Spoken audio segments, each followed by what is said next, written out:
दुसरा मुद्दा आहे तो मराठा मोर्चा संदर्भातला। मुंबईमध्ये खरं तर 31 जानेवारीला या मराठा मोर्चाचं आयोजन करण्यात आलं आहे, परंतु या तारखेबद्दल आणि मोर्चाबद्दल अनिश्चितता अजूनही कायम आहे। आयोजकांच्या वतीनं विनोद पाटील यांनी औरंगाबादमध्ये हा मोर्चा 31 तारखेलाच होणार असल्याचं जाहीर केलंय। त्या संदर्भात अजून निर्णय झालेला नाही।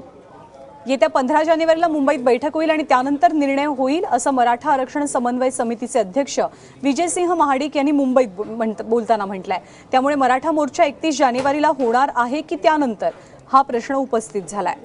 या सगळ्या संदर्भात विनोद पाटील आणि विजयसिंह पाटील काय म्हणालेले आहेत आपण जाणून घेऊया। महाराष्ट्रातले सर्व सहकारी सर्व जिल्ह्याचे प्रमुख व्यक्ती इथं औरंगाबादला संभाजीनगरला आले।